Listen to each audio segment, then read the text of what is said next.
Buenas noches, señoras y señores. Los invitamos, por favor, a tomar asiento para dar inicio.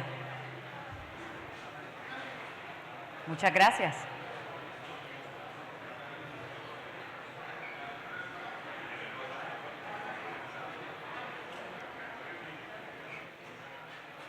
Ahora sí, señoras y señores, muy buenas tardes. La Federación de Aseguradores Colombianos les da la más cordial bienvenida a la Convención Internacional de Seguros 2018, Colombia, un país más seguro. Muchas gracias por atender esta invitación y participar del evento académico más importante del sector asegurador en Colombia. Antes de dar inicio, les pedimos el favor de poner sus teléfonos celulares en silencio. También a las personas que requieran de los equipos de traducción simultánea, al final del salón pueden ir a solicitarlos. Durante los 3 días de la convención contaremos con el servicio de ambulancia de IKE Asistencia. En caso de requerir este servicio, por favor acercarse al espacio ubicado junto al módulo de recarga. Fasecolda pone a disposición de todos los asistentes una herramienta tecnológica a través de la cual podrán consultar toda la información sobre el desarrollo de la Convención Internacional de Seguros 2018. Por medio de nuestra web app accederán a la agenda académica del evento y a la información corporativa de cada uno de nuestros asistentes que se conecten a ella. Para conocer en detalle su utilidad, los invitamos a ver el siguiente video tutorial. Bienvenido a la nueva web app de Fasecolda, la nueva forma de vivir los eventos del gremio. Para iniciar, ingrese al link enviado a su mail al momento de la inscripción. Haga clic en el símbolo de menú ubicado en la parte superior izquierda y regístrese como visitante al seleccionar la red social con la cual quiere acceder. En el menú de inicio encontrará noticias relevantes del evento. Después encontrará el módulo de agenda, en el cual podrá ver el listado completo de eventos para conocer la fecha, hora, lugar, conferencista e incluso agregarlo a su agenda para crear su propio programa de asistencia. Conozca el perfil de cada conferencista y acceda a su información de contacto. Para esto, ingrese al perfil y baje para conocer su cuenta de Twitter o correo electrónico. Este mismo proceso está disponible para la sección de asistentes. De hecho, nuestra web app le permite contactar virtualmente a cualquier asistente al evento. Para que su relacionamiento sea efectivo, haga clic en Mi perfil y actualice su información. Si también lo requiere, puede hacer el mismo proceso para contactar a los patrocinadores del evento. Finalmente, lo invitamos a participar de las encuestas que puedan ser programadas durante el evento, a conocer la información general y a que nos contacte. Gracias por asistir y le deseamos que disfrute su evento. A partir de este momento los invitamos a iniciar sesión ingresando al enlace que aparece en el reverso del programa del evento o escaneando también el código QR. Igualmente, también los queremos invitar a seguir nuestra cuenta de Twitter, @FasecoldaOficia, o a trinar con el numeral Convención Fasecolda 2018. Allí podrán conocer los momentos y los comentarios más interesantes del evento y dejarnos también saber sus vivencias y fotografías a través de esta red social. Queremos agradecer a quienes asistieron al evento de Meet the Market Lloyd's Colombia, un espacio que fomentó sin lugar a dudas el establecimiento de redes y oportunidades de negocio con suscriptores y agentes de esta compañía. Muy bien, damas y caballeros, hoy nos encontramos en el Museo Naval de la ciudad de Cartagena de Indias, un edificio que alberga parte de la historia de la ciudad amurallada.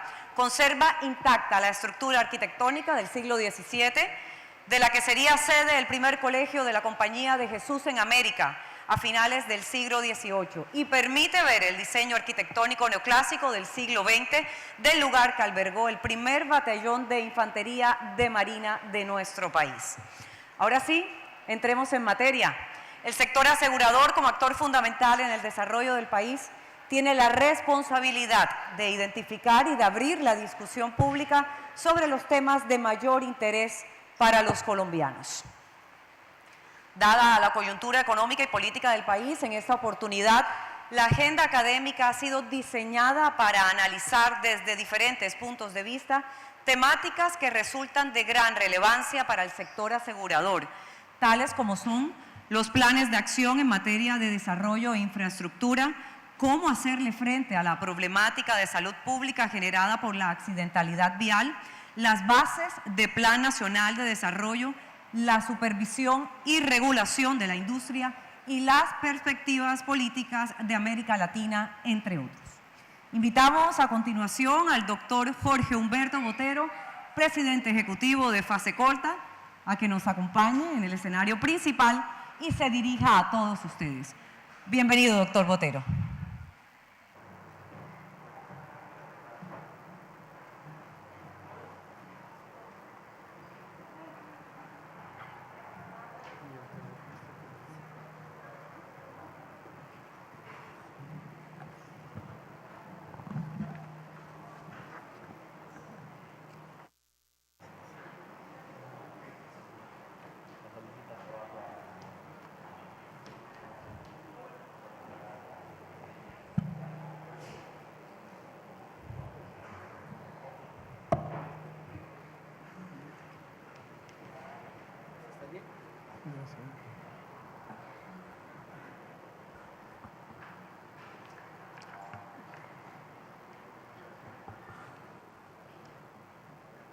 Señor Ministro de Hacienda, doctor Alberto Carrasquilla, señores presidente y vicepresidente de la Junta Directiva de Fasecolda, distinguidas autoridades que nos acompañan, señor superintendente, colegas de las industrias aseguradoras, de intermediación y del reaseguro, amigos periodistas, amigos todos, señor presidente Duque. La coincidencia infortunada entre nuestro Congreso anual y su intervención en la Asamblea de Naciones Unidas nos priva de su presencia física en este auditorio. Agradezco enormemente que usted haya decidido remitirnos una intervención virtual que será enseguida transmitida a este auditorio. Para que usted conozca de antemano la visión que tenemos del país y del sector asegurador, en una coyuntura compleja pero también promisoria, le he hecho llegar con antelación este discurso. 1. Colombia, un país en marcha. Jano, en la mitología griega, es un dios contradictorio, que cierra y abre puertas, que mira tanto hacia el pasado como hacia el futuro. Por eso se le representa con dos caras que miran hacia lados opuestos. Esa característica explica que se le tenga como emblema de la política, que tiene tanto de lucha y confrontación como de búsqueda de consensos entre quienes gobiernan y sus opositores. Superar el fragor de las contiendas electorales es la urgencia del momento. Las nuevas autoridades aciertan al huir del complejo adánico, de la errónea creencia de que encuentran un país sumido en el caos y que hay que recomenzar a partir de cero. Colombia es un país en marcha. Cada uno de los presidentes que hemos tenido desde el fin de la dictadura de Rojas en el 57 puede legítimamente considerar que entregó un mejor país que el recibido al comenzar su mandato. El joven y honorable gobierno de Duque merece, para bien de todos, un éxito resonante. La comunidad aseguradora, fiel a su lema de trabajar por un país más seguro, contribuirá a ese resultado en todo lo que esté a su alcance. Daré algunos datos que bien expresan el progreso nacional. Entre 1960 y 2017, la economía creció a una tasa media del 4,1% anual, mientras que América Latina lo hizo al 3,6%. En ese lapso, el PIB registró variaciones negativas solo en una ocasión, 1999.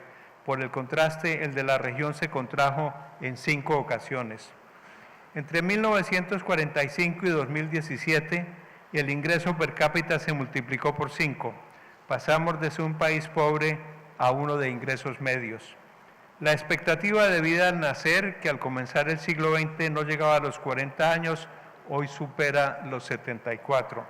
Así haya problemas de calidad y de oportunidad en los servicios de salud, el sistema garantiza cobertura casi total. La tasa bruta de matrícula en la educación terciaria pasó del 4% en 1970 a casi el 55% en el 2014. Entre los años 2008 y 2017, el porcentaje de hogares pobres cayó del 46% al 26.9% de la población total. La tasa todavía es elevada, pero la velocidad de la reducción es notable. El coeficiente Gini, que expresa la distribución del ingreso, mejoró entre 2008, cuando era del 0.567, a 0.508 en 2017. Un avance marginal, aunque no despreciable. El año pasado la tasa de homicidios fue del 24.5 por cada 100.000 habitantes año, la más baja en 41 años. Seguridad ciudadana, los retos que nos preocupan. Según cifras de la Fiscalía General de la Nación, a la altura del mes de abril, ese indicador muestra un preocupante deterioro. Esta inversión de una tendencia virtuosa y sostenida durante más de 4 décadas obedece a las disputas territoriales entre bandas criminales por los territorios que fueron de las FARC, del crecimiento exponencial de los cultivos de coca y de su mayor productividad, de las ganancias en rentabilidad de ese negocio ilegal asociadas a la depreciación del tipo de cambio y a los subsidios mal diseñados al precio de la gasolina, insumo fundamental para la producción de cocaína en zonas de frontera. En este contexto, respaldamos la decisión de convertir en obligatoria la erradicación de los cultivos, medida que debe adelantarse con infinito cuidado por la población campesina, la cual, a falta de otras oportunidades de vida o constreñida a mantenerse en esa actividad por bandas criminales, es uno de los grupos poblacionales más vulnerables de nuestro país. Siempre nos ha causado estupor que los programas de sustitución voluntaria se hayan adelantado en los mismos lugares donde se cultiva la coca. Parece absurdo que las condiciones agronómicas, logísticas y sociales adecuadas para cultivar coca lo sean también para cultivar arroz, maíz, cacao o palma aceitera. La solución tendría que ser otra. El diseño y puesta en marcha de programas integrales de colonización, prioritariamente en beneficio de familias cocaleras en otras zonas del territorio que sean idóneas para la actividad agropecuaria y que cuenten con vías de comunicación para una conexión eficiente con los centros de consumo. Esos polos de desarrollo lo serían a cabalidad si hay presencia del Estado con toda su batería de servicios: seguridad, justicia, educación, salud, asistencia, servicios públicos, etc. De tal manera que se creen condiciones adecuadas para la inversión privada. Si ésta fluye en cuantías suficientes, se generarían círculos virtuosos para acelerar el crecimiento del país. Una estrategia semejante de apropiación del territorio fue desplegada por Brasil a mediados del siglo pasado. Uno de sus hitos fue la construcción de Brasilia, que pasó a ser capital del Estado. Los vastos territorios de la Orinoquía colombiana, el 27% de la superficie total de nuestro país, bien podrían albergar procesos de asentamiento propiciados por el gobierno, primordialmente, como dije, en beneficio de campesinos cocaleros que quieran iniciar nuevas vidas dentro de la legalidad. El elevado número de homicidios que se está presentando en zonas que eran controladas por la guerrilla requiere acciones enérgicas y eficaces para evitar que se produzcan y para establecer con prontitud los responsables. Sabemos que el nuevo gobierno tiene el compromiso de redoblar esfuerzos para evitar su ocurrencia y que pronto divulgará las acciones que pretende adelantar. En cuanto a la identificación de los autores de esos crímenes, registramos complacidos que los índices dados a conocer por la Fiscalía General, cerca del 50%, son consistentemente mejores que para el resto de los homicidios, 21.5%. Seguridad económica. Cuidar la estabilidad fiscal requiere acciones urgentes. Los notables logros sociales atrás reseñados se dieron en contextos de elevado crecimiento. Por ejemplo, en los años comprendidos entre 2002 y 2014, la tasa promedio anual de la economía nacional fue del 4.7%, resultado que en lo esencial obedeció al viento de cola generado por factores externos y por la acumulación de capital y trabajo. Las circunstancias actuales son diferentes. La demanda externa no crece a tasas elevadas. No es fácil inyectar recursos nuevos de inversión fija y mano de obra a la economía en las magnitudes de otros tiempos. Nos toca entonces dinamizar el mercado doméstico y mejorar la productividad factorial si queremos retornar a tasas de crecimiento potencial superiores al 4% anual. Todo ello sin perjuicio de continuar el esfuerzo, poco exitoso hasta ahora, de encontrar nuevos destinos para la exportación de nuestra producción agrícola e industrial. Para lograrlo, gobierno, congresistas y empresarios tenemos que asumir las restricciones fiscales que se han venido acumulando a pesar de las sucesivas reformas tributarias. Para mantener la credibilidad de los tenedores de la deuda externa y de la significativa porción de la emitida en pesos pero adquirida por inversionistas foráneos, nos hemos comprometido a lograr metas contenidas en la regla fiscal. Luego de su reciente flexibilización, debemos llegar en el año 2027 a un déficit fiscal máximo del 1% como producción del Producto Interno Bruto. Por tratarse de una meta lejana, parece fácil de alcanzar. No lo es. Existen metas anuales. La de este año es del 3.1%. Posiblemente será necesario un recorte de gastos debido al menor recaudo tributario esperado. Si los objetivos anuales se incumplieren y no fuéramos capaces de retornar a la senda prescrita, el resultado previsible es bien conocido: retraimiento del crédito, depreciación del tipo de cambio y riesgos altos de recesión. Existen además otros factores negativos en el entorno que nos obligan a ser especialmente cuidadosos. Las crisis en curso en Argentina y Turquía, la inminente alza de los tipos de interés en los Estados Unidos, que tendrá efectos negativos en el costo del servicio de la deuda, y los esfuerzos extraordinarios de gasto que nos impone la masiva migración de venezolanos que huyen de la lamentable situación social que allí se vive. No está pues, como suele decirse, el palo para cucharas. Queramos o no, tendremos que adelantar una estrategia de contención del gasto y de mejoras en el recaudo fiscal, cuya primera etapa no es la atención de nuevos programas de gasto, sino apenas el establecimiento de fuentes de ingreso para financiar el faltante del presupuesto del año entrante, el cual, según estimaciones del Ministerio de Hacienda, es del orden de 25 billones de pesos, cifra cercana al 10% del gasto total programado para la vigencia del 2019. En fecha reciente, el presidente Duque ha expresado que el camino para cerrar esa brecha no sería, como ha sido usual, una reforma tributaria, sino una ley de financiamiento del presupuesto de 2019. Al respecto hay que señalar que ese camino está contemplado en la Constitución y sirve para allegar los recursos faltantes mediante recortes y transferencias de gasto y el acopio de nuevos ingresos. Sin embargo, en nuestra opinión, si se decretaran tributos, estos no podrían tener vigencia indefinida por la razón elemental de que su objetivo precisamente consiste en conjurar el déficit de apropiaciones de un ejercicio presupuestal determinado, no de los ejercicios futuros. Si tuviéramos razón en este planteamiento, que por supuesto es debatible, el gobierno tendría que moverse en dos tiempos.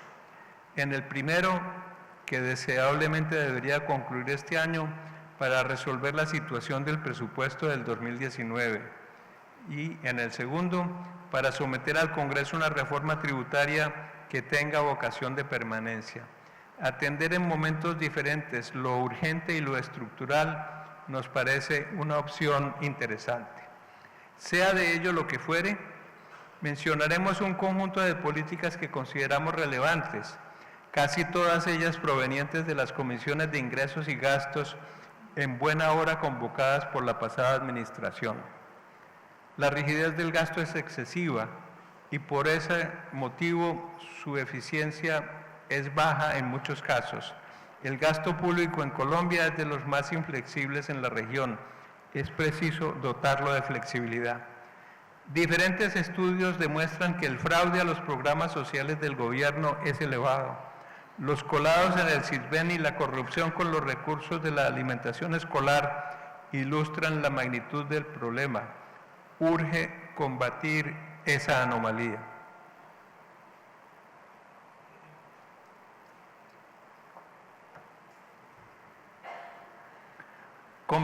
Convendría decidir que los recursos por concepto de regalías que corresponden a la nación se integren en un solo presupuesto nacional.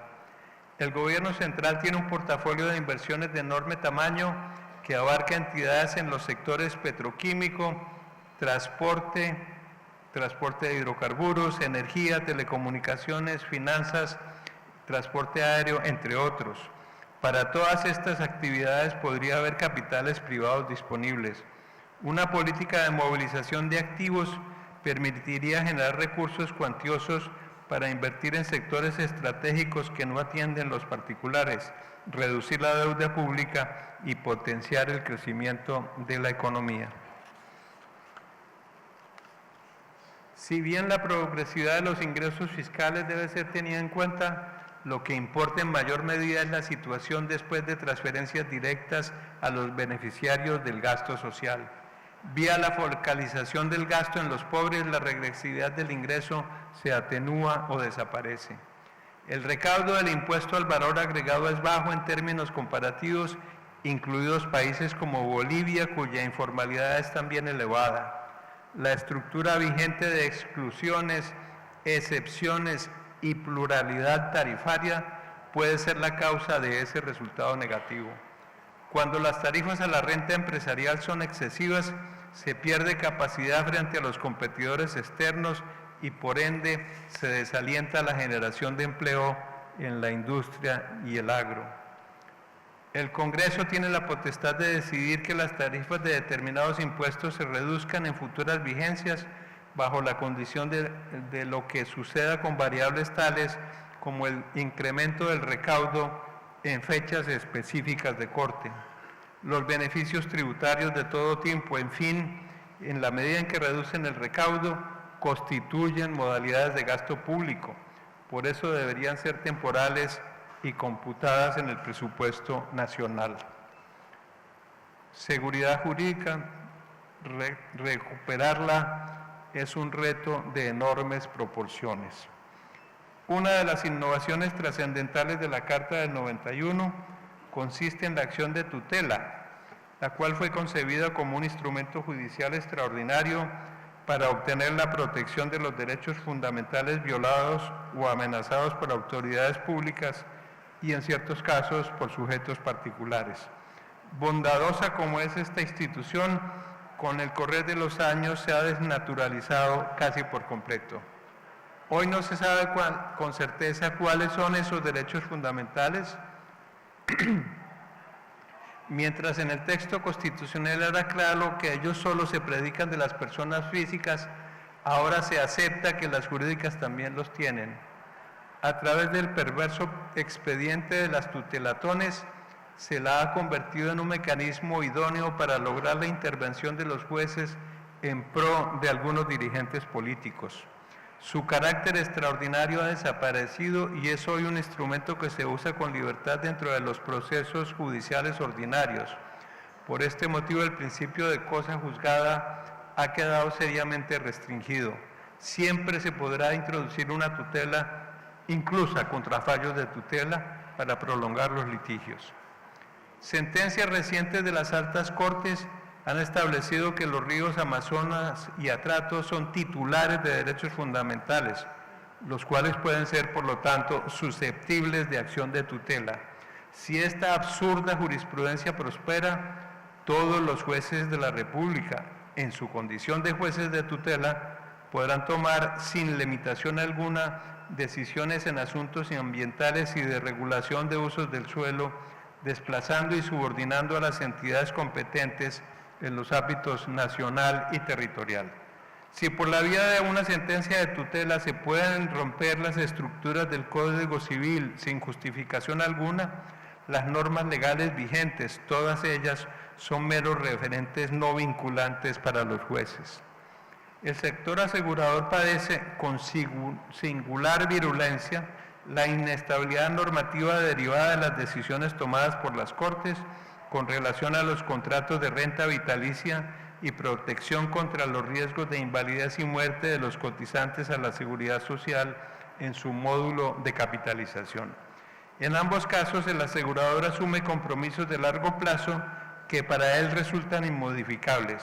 Por lo tanto, cuando se alteran por los jueces los requisitos legales para acceder a los beneficios o se añaden nuevos beneficiarios con posterioridad al momento de celebración del contrato, se le causa al asegurador un daño irreversible. Un solo ejemplo de esta anomalía es suficiente.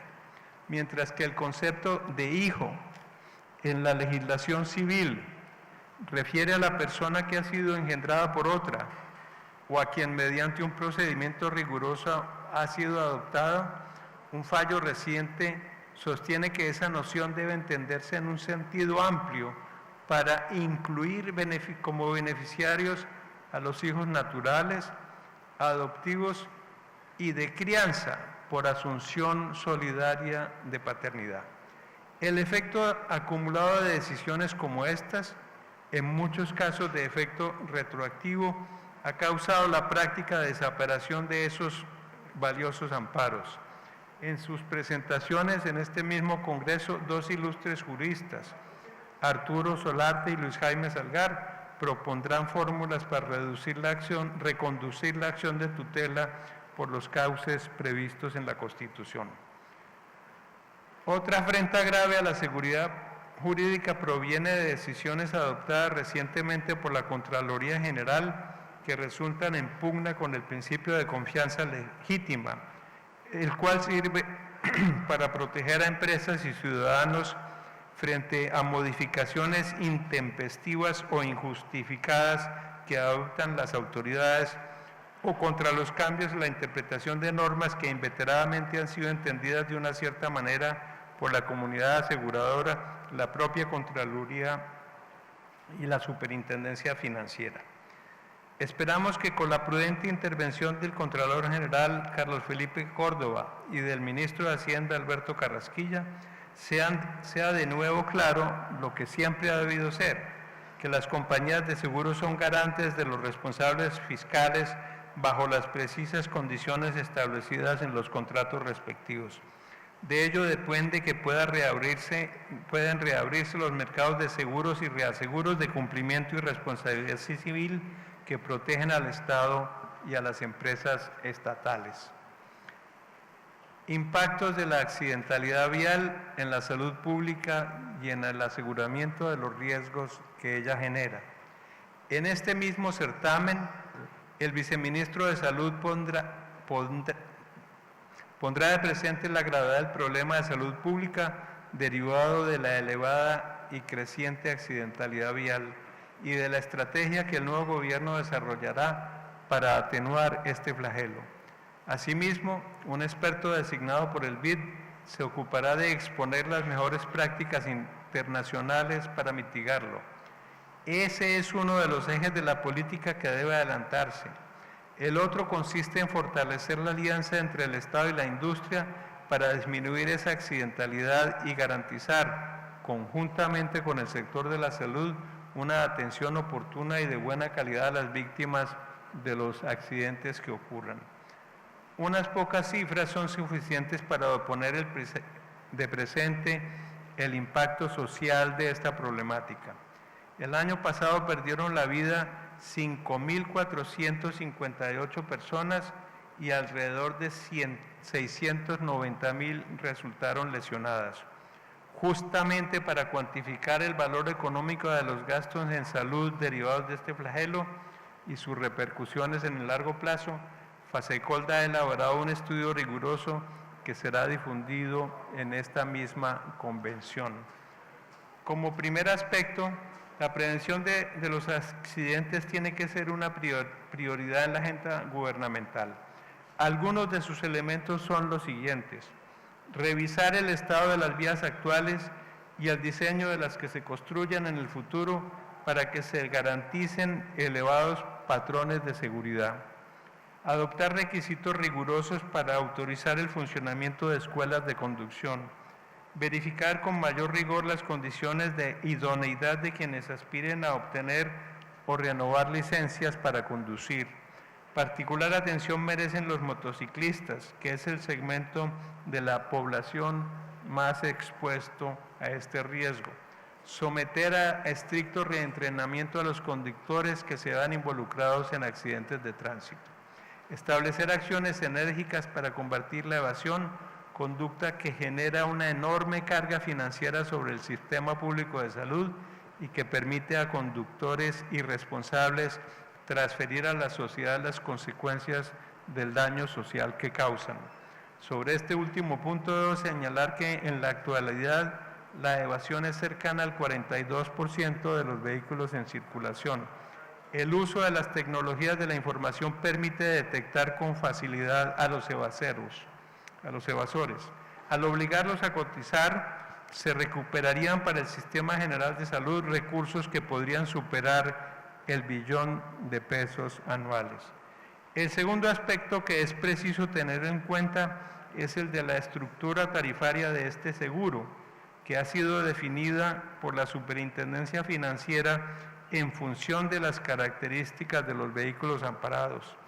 Esta regla tiene la ventaja de que permite con facilidad definir la tarifa que en cada caso corresponda, aunque tiene el inconveniente de tratar de manera igual a todos los tomadores del seguro, al margen del riesgo que en cada caso los conductores de los automotores generen y sea cual fuere la siniestralidad que registren.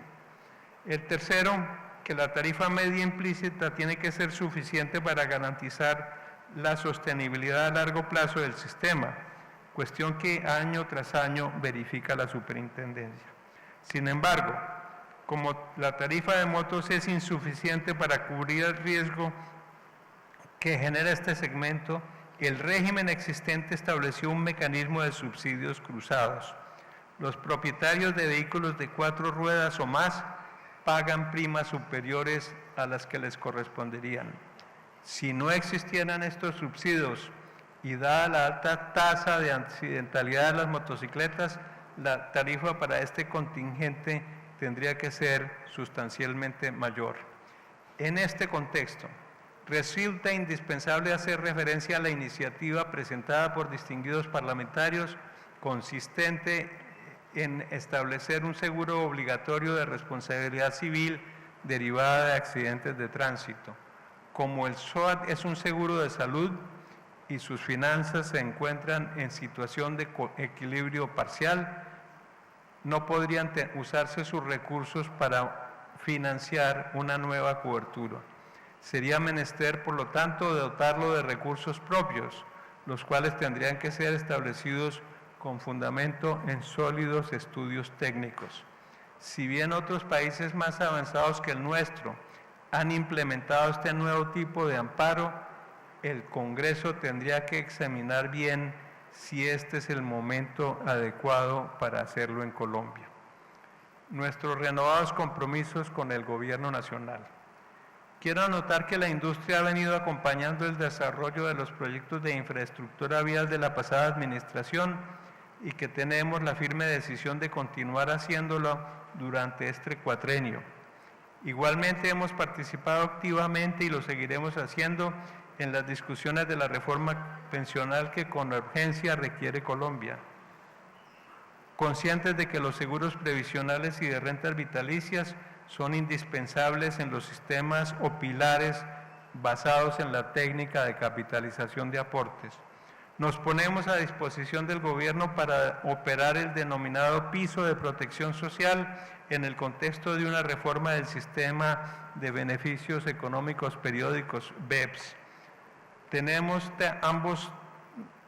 temas ambos respecto de los cuales no hubo avances en los 8 años precedentes y son importantes para ampliar la cobertura de los trabajadores informales.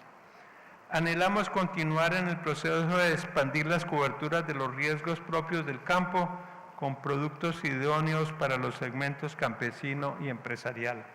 Acompañaremos al gobierno en su programa de alquiler de vivienda con opción de compra para los segmentos poblacionales de bajos ingresos. Estamos trabajando ya en el diseño de las coberturas requeridas por amable invitación del Ministerio de Vivienda. Aplaudimos la inminente expedición del decreto que pone en marcha las garantías en favor de los adquirentes de vivienda previstos en la Ley de Viviendas Seguras, expedida hace 2 años. Se trata de un instrumento esencial para proteger los ahorros de las familias colombianas cuando estos inmuebles, que en muchos casos representan sus ahorros de toda la vida, colapsen o deban ser demolidos. Para terminar, debo poner de presente que conjuntamente con el gobierno avanzamos en la tarea de profundizar el acceso de la población a productos de seguros. En la actualidad se estima que el 53% de los hogares cuenta con alguna cobertura. Mucho se ha avanzado, pero hay que continuar haciéndolo. La carencia de protecciones adecuadas es con frecuencia causa de empobrecimiento para muchos hogares y de grave vulnerabilidad para otros. Apreciado ministro Carrasquilla, ha dado usted amplias explicaciones sobre la legalidad de su conducta ante el Senado. Igualmente ha aceptado debatirla en el plano de la ética, a pesar de que en una sociedad liberal ese es el fuera de nuestra conciencia. Creemos con convicción plena que sus actuaciones en el episodio de los bonos de agua no merecen reproche alguno. Esperamos que salga airoso, por razones de justicia y para bien del país, de la moción de censura que en su contra ha sido anunciada. Muchas gracias.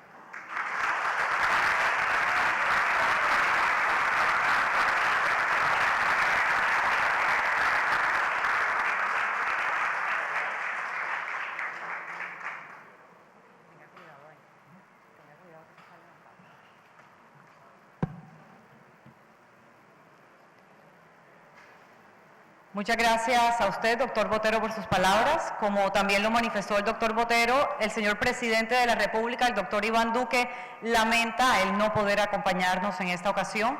Por este motivo, también nos manifiesta su interés para trabajar con la industria aseguradora. Por ello, remitió el siguiente mensaje.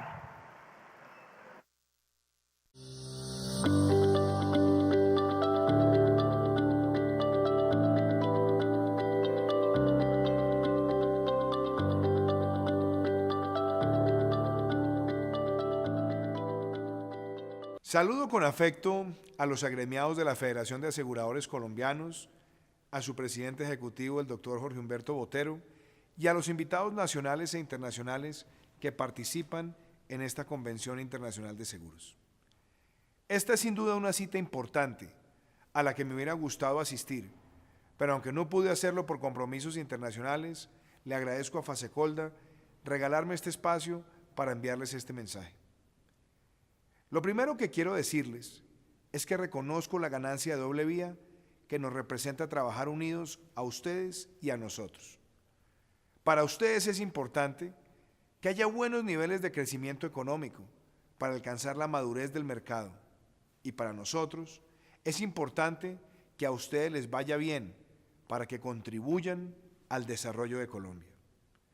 Aunque tenemos una economía que, si se compara con América Latina, está creciendo por encima de muchos países, estamos lejos del crecimiento que deberíamos tener, y por eso vamos a impulsar una reactivación económica pensando en el futuro, para que la economía crezca aún más y se libere con muchísimo vigor. Y hoy quiero invitarlos a ustedes y al sector de los aseguradores, reaseguradores y de las sociedades de capitalización a construir juntos el futuro de Colombia. En la presidencia vamos a estar solamente 4 años y yo lo que quiero es que pensemos en construir políticas que perduren en el tiempo, no para el éxito mío, sino para el éxito de todo el país. Por eso valoro la forma de proceder del sector asegurador, que no solamente exponen sus preocupaciones, sino que también propone soluciones que juntos las podemos construir. Llegó el momento de construir juntos un gran pacto por Colombia. Queremos recuperar la legalidad, que es el matrimonio entre seguridad y justicia, impulsar el emprendimiento y generar equidad. Esos son los 3 pilares, los que estamos construyendo para el Plan Nacional de Desarrollo. Esos pilares encajan bien con la labor de su sector, porque ustedes generan seguridad, confianza, tranquilidad, ayudan a la inversión en nuestro país y mejoran la calidad de vida de los colombianos con las herramientas de los seguros. Sé que el sector tiene una coyuntura compleja, pero sé también que lleva, como toda Colombia, el ADN de la resiliencia. Ustedes saben convertir las dificultades en oportunidades y sé que van a estar mucho mejor. Por nuestro lado, como parte de nuestra mentalidad de futuro, el sector empresarial va a sentir que el Estado le ayuda a crecer y no que el Estado es el generador de obstáculos. Son muchos los aportes que el sector asegurador puede hacerle al país y por eso queremos trabajar de su mano.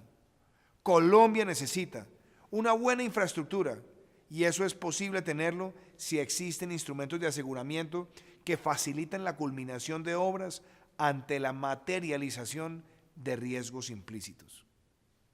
Vamos a dar a las discusiones necesarias el espacio para brindar que haya seguridad jurídica en los contratos de infraestructura, buscando que ninguna de las obras que pretendamos adelantar se vea limitada por no tener el seguro que la respalde. Por otro lado, es necesario que trabajemos juntos el gobierno, las aseguradoras y los transportadores en trazar una agenda que fortalezca la asegurabilidad del sector transportador. Desde el gobierno debemos facilitar las herramientas tecnológicas y brindar garantías para reducir la evasión de seguros en Colombia, brindando así garantías para que el sector transportador genere mayor confianza en los aseguradores. Las empresas aseguradoras deben comprometerse a buscar mayor cobertura, pólizas a precios más competitivos, y los transportadores deben avanzar en la adquisición a tiempo, de manera formal, de pólizas exigidas y buscar mejores prácticas para reducir la accidentalidad. Como gobierno, vamos a avanzar en la promoción de buenas prácticas que garanticen la seguridad vial y reducciones significativas en la accidentalidad y siniestralidad en el país.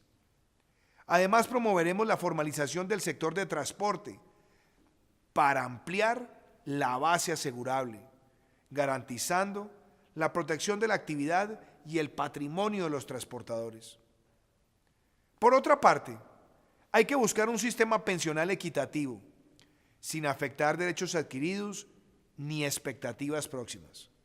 Ahí ustedes, los aseguradores, pueden ayudarnos, dándoles a los colombianos condiciones dignas para acceder a una pensión.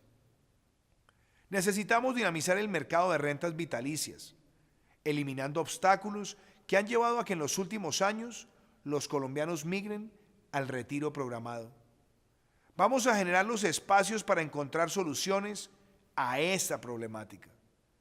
También queremos impulsar el desarrollo de las regiones, y esto pasa por promover proyectos productivos en zonas rurales. Los productores necesitan mecanismos de protección que garanticen que ante un evento catastrófico o algún riesgo de carácter hidrometeorológico podrán reactivar su actividad rápidamente, y eso lo hacen los seguros. Tenemos que desarrollar microseguros en las zonas rurales de Colombia. Estimados amigos del sector asegurador, el trabajo que hace su gremio Es un trabajo que habla bien de nuestro país. Con aliados como ustedes, tengo fe en el futuro de Colombia. Les deseo muchos éxitos en esta nueva convención y espero próximamente reunirme personalmente con ustedes. He participado muchas veces en esta asamblea. Hoy lamento no estar presencialmente como presidente de los colombianos, pero creo en el papel del sector asegurador, para el transporte, para la salud, para la educación, para el sector rural. Creo que los instrumentos de cobertura aseguradora son vitales para el desarrollo. Les deseo lo mejor. Muchísimas gracias.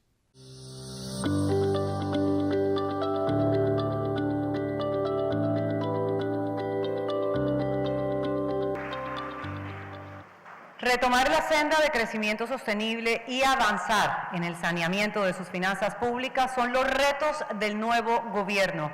Con ustedes, el señor Ministro de Hacienda y Crédito Público, el doctor Alberto Carrasquilla.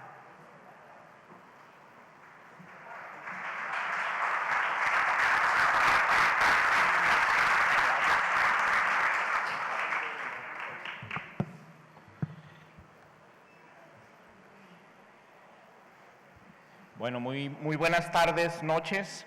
Quiero empezar agradeciéndole al doctor Jorge Humberto Botero la invitación a participar una vez más en esta convención, en esta tan importante para el debate, no solamente para el debate sectorial del aseguramiento, sino para el debate general de la política pública colombiana.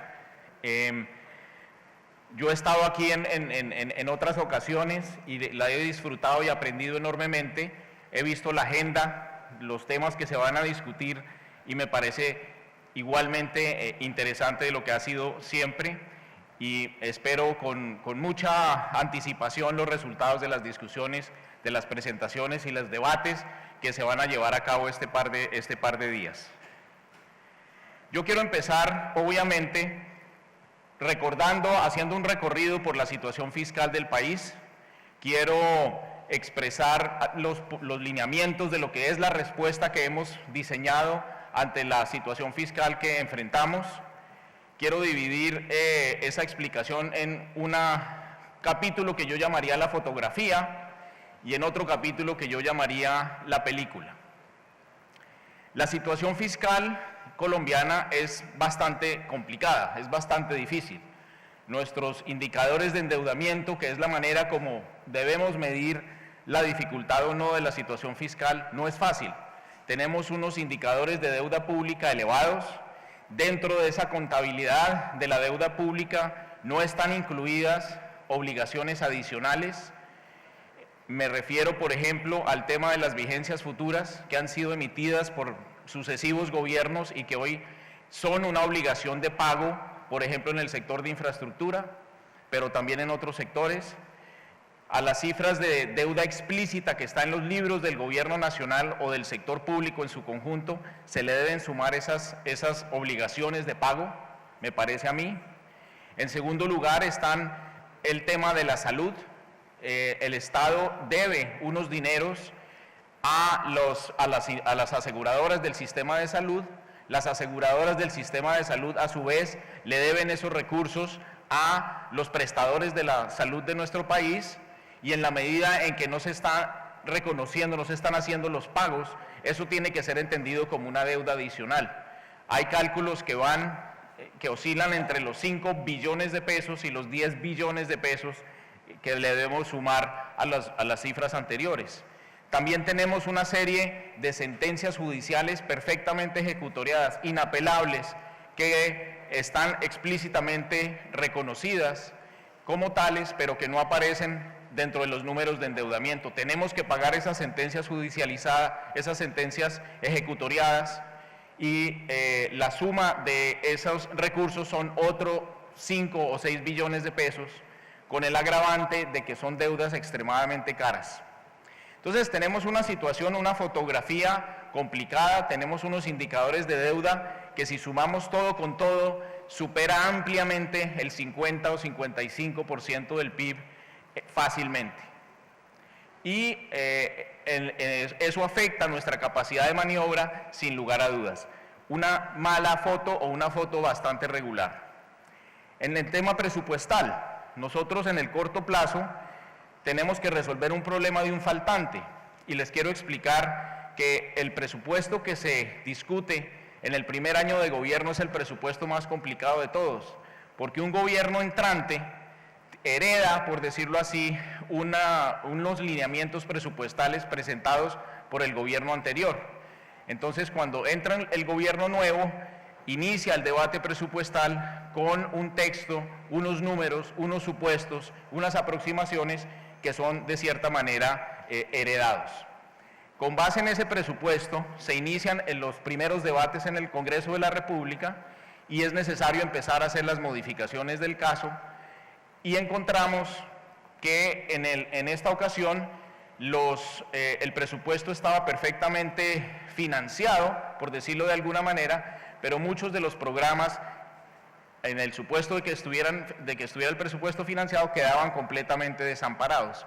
La suma de los proyectos, de los procesos presupuestales, de las obligaciones presupuestales que estaban sin apropiación presupuestal para el año 2019 suma 25 billones de pesos, como recordaba el doctor Botero. Entonces era necesario entrar a discutir con el Congreso de la República en el contexto del primer debate presupuestal la manera de arreglar ese problema, de lograr obtener los recursos para financiar ese faltante en términos de la financiación de programas importantes para el país que no estaban contemplados en el proyecto de ley de presupuesto que fue sometido a finales del mes de julio pasado y que era necesario entrar a estudiar. Segunda parte de la fotografía tampoco es buena, tenemos ese faltante y tuvimos que entrar a discutirlo, hemos llegado a unas conclusiones, ya concluyó el primer debate, ya eso fue aprobado, el ambiente de discusión en el Congreso fue excelente, yo he tenido la oportunidad de tramitar varios presupuestos en épocas anteriores y me parece que en esta ocasión la decisión que tomó el gobierno de presentar con total claridad el hecho de que teníamos un faltante de cierta magnitud, ordenó los debates, puso en concreto la necesidad de avanzar constructivamente en la solución de los problemas y llegamos a unas conclusiones en primer debate que me parecen muy importantes. Es decir, tenemos en este momento una claridad en el sentido de que si bien no fue posible llegar a construir una solución para todos los 2,5 puntos del PIB, que hubiera sido el monto de recursos necesarios para que en el año 2019 todos los programas quedaran financiados, sí fue posible llegar a una conclusión acerca de la necesidad de aproximadamente 14 billones, que pesos más, pesos menos es alrededor de 1,5 punto del PIB de requerimientos. Y ese 1,5 del PIB de requerimientos lo hemos dividido en varios capítulos que ya están en discusión. Un primer capítulo es un capítulo de austeridad. Hemos trabajado muy duro en términos de los lugares del presupuesto nacional donde podemos reducir gasto de funcionamiento. En el primer año no es mucho lo que se obtiene aproximadamente 1.400.000.000, ese es un primer componente del ajuste. En los años subsiguientes creemos que somos capaces de aumentar esa profundización en las reducciones y racionalizaciones del gasto y tenemos un programa que está iniciándose, que es un programa puramente administrativo por ahora, en el cual vamos a hacer diferentes tipos de reformas que iremos explicando que van a llevar a recortes del gasto público bastante significativos. Esa experiencia la tuvimos en épocas anteriores y se denominó en aquella época el Plan de Renovación de la Administración Pública. En este momento hay un equipo de trabajo haciendo eso. No vamos a tener resultados en el inmediato plazo, pero sí en el mediano plazo. Entonces, austeridad y ajuste del gasto público en esa fase administrativa. También, desde luego, lo dijo el doctor Botero muy bien, con unas cifras muy contundentes. Nosotros tenemos unas preocupaciones. En el gobierno anterior incluso se empezó a discutir un proyecto de ley en materia de subsidios. Nosotros estamos convencidos de que hay un exceso de gasto en términos de los subsidios y los programas sociales muy importante en Colombia. Les pongo solo un ejemplo. Como mostraba el doctor Botero, nosotros venimos de ser un país con aproximadamente el 50% de la población en condición de pobreza a mediados de la década anterior, y hoy en día somos un país con 26% de población en situación de pobreza. Sin embargo, en el régimen subsidiado de salud, esa dinámica tan favorable no se ha visto reflejada.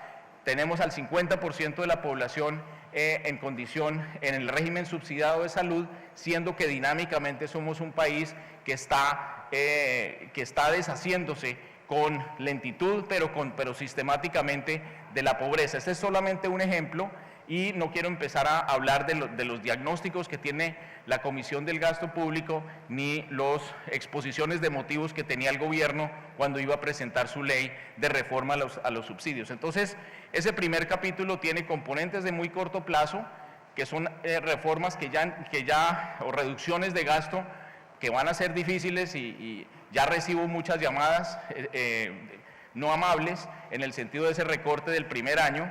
En segundo lugar, una implantación de un programa de reforma de la administración pública, que lo podemos hacer desde el punto de vista administrativo. Y en tercer lugar, una reforma de temas más estructurales del gasto público, empezando por el tema de subsidios. Segundo capítulo, obviamente, tiene el capítulo tributario. Nosotros tenemos, lo decía el doctor Botero, nuestros 3 grandes capítulos tributarios están mal. Está mal enfocado el capítulo de rentas personales. En ese capítulo de rentas personales tenemos un estatuto tributario que es para un país muy diferente al que tenemos hoy en día. Ese estatuto tributario de rentas personales es para un país relativamente pobre, donde hay mucha dificultad para el recaudo, donde no hay las tecnologías y donde hay que enfatizar otras fuentes de recursos. En los países de la OECD, por ejemplo, el 85% del impuesto de renta se recauda en las personas naturales y el 15% en las empresas. En Colombia estamos al revés. Ese estatuto tributario de 85-15 de país de altos ingresos es hacia donde nos tenemos que empezar a mover. Nos está quedando chiquito el estatuto tributario en términos de la composición entre personas naturales y empresas. Ese es un primer frente. En términos de las rentas empresariales, lo mostraba el doctor Botero, y es unánimemente reconocido la misión de expertos en materia tributaria, los análisis que han hecho los mejores economistas del país sobre el tema tributario, los análisis que se hacen en las juntas directivas empresas por empresas cuando sacan las tarifas efectivas, los trabajos que se han hecho en la ANDI, sugieren que unánimemente que aquí tenemos que atacar ese problema del exceso de recargo sobre las empresas, y ese segundo capítulo lo estamos perfeccionando. Y el IVA disperso, lo mostraba el doctor Botero, es un problema, digamos, políticamente muy sensible, lo sé, pero es un tema que hay que poner sobre la mesa. Nuevamente, nosotros tenemos un estatuto tributario que le está quedando chiquito y le está quedando mal al país. El país es un país de ingreso medio, es un país con una clase media en proceso de expansión y de crecimiento, es un país que se urbaniza, es un país diverso y tiene un estatuto tributario que le está quedando chiquito. Es una camisa que ya se le ve mal a un país del tamaño y de la dinámica y de las perspectivas y del futuro que tiene este país. Y eso hay que arreglarlo, y eso es algo que estamos haciendo y que vamos a presentar en el contexto del debate de la ley de financiamiento. Tengo un cordial desacuerdo con el doctor Botero sobre la vigencia de la ley de presupuesto, que respeta el principio de anualidad, y la vigencia de lo que eventualmente se discutiría en una ley de financiamiento que tienen, al afectar tributos, una vocación de permanencia. Pero eso lo discutiremos jurídicamente a lo largo de los días que vienen. Tenemos los argumentos respetando muchísimo los puntos de vista del doctor Botero. Nosotros también tenemos un capítulo sobre evasión y elusión, y las componentes son 2. El primer componente es, esto no es filosofía, sino que tiene que ser una cosa práctica. Y la cosa práctica pasa por 2 instrumentos. No hay una varita mágica para evitar la evasión y la elusión. Tiene que ser la combinación de 2 cosas. Un régimen tributario simple que no permita atajos, tomar atajos. El nuestro no cumple esa condición. Y en segundo lugar, un uso bastante más sofisticado de la información financiera y de la información transaccional de la economía, de lo cual estamos desaprovechando una cantidad de información que ya tenemos y que podríamos estar utilizando mejor. Y en tercer lugar, una formalización de las transacciones al amparo, por ejemplo, de la facturación electrónica que ya estamos introduciendo en el país, gradualmente, pero con cierta sistematicidad. Si logramos simplificar el sistema, si logramos utilizar las bases de datos de manera que ya tenemos, de manera más inteligente, más ágil y con mejores metodologías, y si logramos que vaya entrando al país la facturación electrónica, no vamos a tener resultados en el primer año, pero sí tenemos experiencias internacionales que dicen al cabo de 2 o 3 años podemos tener resultados muy importantes. Y finalmente, en este tema fiscal, me parece muy importante el hecho de que en Colombia desde el año 2012 se concreta este mecanismo específico, pero tenemos una larga tradición de leyes de responsabilidad fiscal, llamémoslas así. Desde la crisis de los años 90 hemos sido muy sistemáticos en el país y muy continuos en el hecho de forzar normativas, de poner leyes, de ponernos a pensar en términos de la sostenibilidad fiscal como un tema, como un eje de lo que debe ser la política pública en Colombia. Y yo creo que eso nos hace diferente a otros países, y en este momento yo creo que el ancla fundamental que tenemos en nuestro país es, de una parte, el marco fiscal de mediano plazo, que le dice al país y le dice a los inversionistas y le dice a quien esté interesado que para dónde ve el gobierno que se van las finanzas públicas para los siguientes 10 años, para dónde van las tasas de crecimiento del país en los siguientes 10 años y qué medidas de política pública de corto y de mediano plazo se tienen que tomar con el fin de asegurar que esa ruta se cumpla. Desde el año 2003 que se empieza a pensar en esos términos en Colombia, absolutamente todos los años los ministerios de Hacienda respectivos se han tomado muy en serio este ejercicio, y yo creo que ya es parte de nuestra cultura, parte de nuestro ADN fiscal, es siempre estar pensando en términos de el marco fiscal de mediano plazo y la manera como la política que implementemos hoy tiene que ver con unos deseos de estabilidad fiscal de mediano plazo.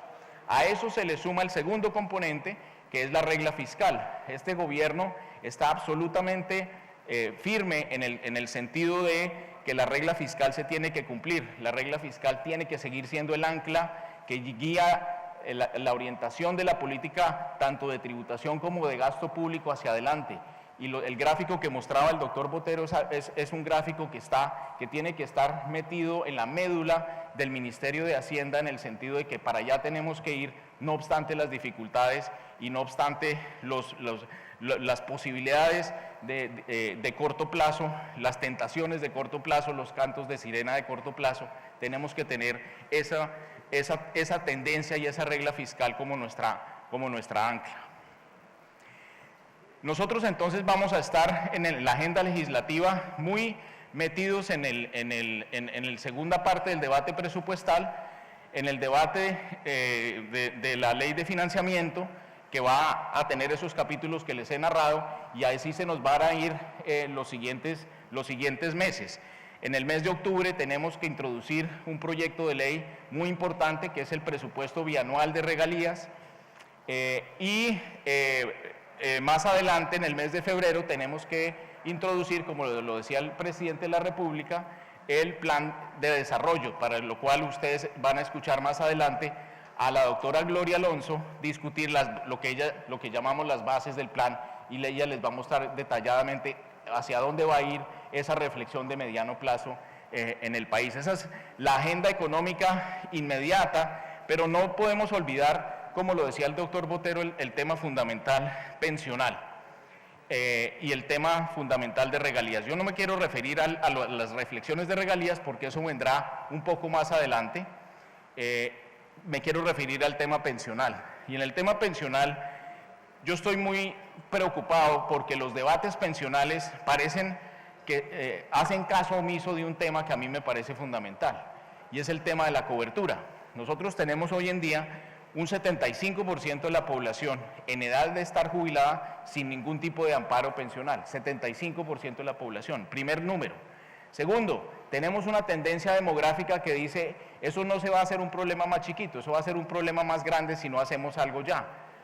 La población en edad de estar jubilada va a crecer muchísimo en los próximos años. Ya el censo nos dio una primera sorpresa respecto de que nos hemos envejecido más de lo que los expertos nos habían dicho como país, pero para allá vamos. Entonces ese problema es un problema que no se va a ir resolviendo solo, al contrario, va a ser un desafío cada vez más grande. Nosotros tenemos que pensar si somos capaces como país de tener dentro de 25 años, por decirlo de alguna manera, una reversión de esa relación de 75-25.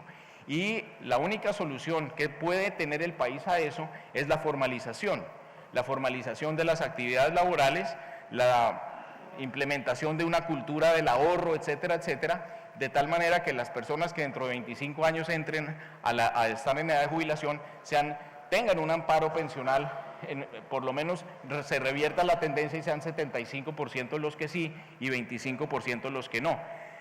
Pero hay muchas razones para tener preocupaciones y tener un plan B en sitio. Una de las razones por las cuales la formalidad no es del 90% en Colombia, sino solo del 50%, es que tenemos unas regulaciones en el mercado laboral que son demasiado costosas de cumplir. El sector formal contrata a un costo que es relativamente alto. La relación, para poner un ejemplo, entre el salario mínimo legal y el salario medio del país está entre los más altos del mundo. Entonces, con esa relación es muy difícil que avance al ritmo que uno desearía la formalización, y por lo tanto tenemos que pensar en planes B en materia pensional. Y yo creo que una de las cosas más importantes que tenemos es el tema de los beneficios económicos periódicos, los BEPS. Me parece a mí que los BEPS son un mecanismo que va a hacer, si no solucionamos esos problemas de rigideces estructurales para el avance del sector formal de nuestra economía, vamos a tener que, una parte muy importante de la población va a tener que ir hacia los BEPS, y los BEPS no están funcionando bien en este momento. Sí, son 1.200.000 o 1.300.000 afiliados, pero cotizando, no alcanzan a ser 300.000 personas o 400.000 personas, y eso hay que solucionarlo porque esa es la manera de salir hacia adelante. Yo creo que los BEPS se pueden fortalecer de diferentes maneras. Las personas que están en el sector formal y que no alcanzan a construir una base de ahorro necesaria para llegar al salario mínimo que manda nuestra Constitución como mesada pensional, entonces podrían, en lugar de recibir la compensación que está contemplada hoy en día, podrían recibir un derecho a un BEPS, y a partir de ahí se construiría una renta vitalicia basada en esos BEPS. Yo creo que para allá tenemos que movernos en el corto plazo, y eso tiene que ser parte de la reflexión pensional. Pero viene el tema que hablaba el doctor Botero: si no están funcionando el mercado de rentas vitalicias para el sector, digamos, contributivo de pensional, pues es un problema que es compartido, es mucho más grande de lo que pensamos aquí en este salón. La inexistencia de un mercado de rentas vitalicias va a ser muy importante, va a ser una limitante muy importante para poder amparar a un país con un exceso de población informal envejeciéndose. Entonces a mí me preocupa muchísimo que ese problema no se resuelva rápido. Las conclusiones de la discusión que van a tener en esta convención me parecen muy importantes. Cuando van a discutir los temas de estabilidad jurídica y los temas que están impidiendo el mercado de renta vitalicia, no solamente es para el régimen contributivo pensional, sino que también me parece a mí, si pensamos a 20 o a 25 años y suponemos que la formalización de nuestro mercado no se da a las velocidades que queremos, no vamos a estar listos para tener un plan B y vamos a fracasar como generación si no somos capaces de resolverlo. Entonces es un problema mucho más grave de lo que inicialmente uno puede pensar. Eso en el tema pensional. Viene después la reforma del 25%, que si vamos a tener un pilar o no vamos a tener un pilar, que si va a salir el régimen de prima media, para mí es una discusión de fundamental importancia, pero tiene que ser también ir de la mano de una discusión del 75% de la población que hoy está excluida. Esa reforma tiene que contemplar las dos cosas, el sector formal y las soluciones a los excesos de subsidios que hay en ese sector y la manera en que podemos avanzar muy fuertemente en materia de cobertura. Finalmente, para terminar, en el tema de regalías, pues es de las cosas más dolorosas que uno puede ver, es en los faltantes en el presupuesto general de la Nación y los sobrantes en los presupuestos de regalías. El ritmo de generación de proyectos de inversión para beneficio del desarrollo del país no va de la mano con la expansión de los recursos que están entrando al régimen general de regalías. Hay una falta de velocidad de sincronización que es enormemente costoso. Hoy existen aproximadamente 12 billones de pesos completamente inútiles, mientras que en el presupuesto general de la Nación se necesita eso y mucho más en materia de inversión. La armonización que hablaba la Comisión de Expertos del gasto público tiene que ser una prioridad. Las rigideces casi que constitucionales que se le metieron al sistema general de regalías tiene sus virtudes. Desde luego, para un Ministerio de Hacienda es muy, digámoslo así, qué bueno que no se salga esa plata porque generaría más déficit fiscal. Qué fácil, es muy fácil y muy chévere tener esa plata ahí congelada, pero desde el punto de vista de un país existe el problema de que esos recursos tienen un gigantesco costo de oportunidad y como país tenemos que asignarle el costo respectivo. Tenemos problemas también en regalías muy conocidos, muy discutidos, que también se tienen que entrar a modificar y esa discusión de regalías se tiene que dar. Pero mi problema principal con eso es el enorme costo de oportunidad de los recursos que están congelados ahí.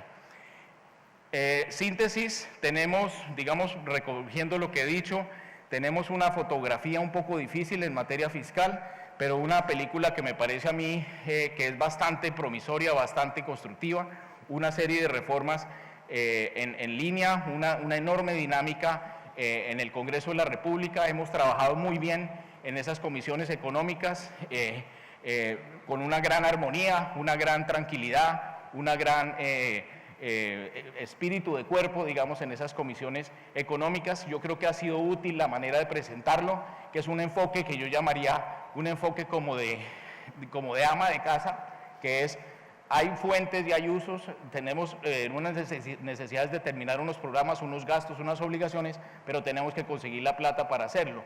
No nos pongamos a filosofar en términos de presupuesto sin tener en cuenta al mismo tiempo y de la mano la manera de financiarlo, y esa es la razón de fondo por la cual a mí me pareció muy importante que fueran de la mano la discusión del presupuesto y la discusión de su financiación. En términos de mediano plazo tenemos una cultura, un ADN colombiano de responsabilidad fiscal que tenemos que respetar, defender e incluso fortalecer, y el punto de fondo que tenemos en este momento es la regla fiscal. En el tema pensional, el problema de la falta de mercado de rentas vitalicias es mucho más importante para el bienestar futuro de Colombia, me parece a mí, de lo que muchas veces se discute, y en el tema de regalías tenemos que ser conscientes del enorme costo de oportunidad que tiene esa congelación, y tenemos que releer y releer y releer las recomendaciones de los expertos en gasto público que hablaban de la unificación de ese presupuesto. Yo dejo ahí, muchísimas gracias por la invitación, doctor Botero, y por la atención.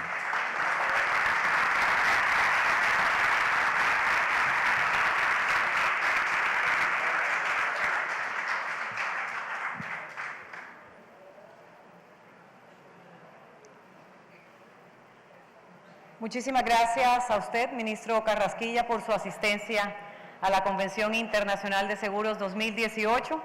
Estamos seguros de contar con la industria en las acciones que nos van a ayudar a hacer de Colombia un país más seguro.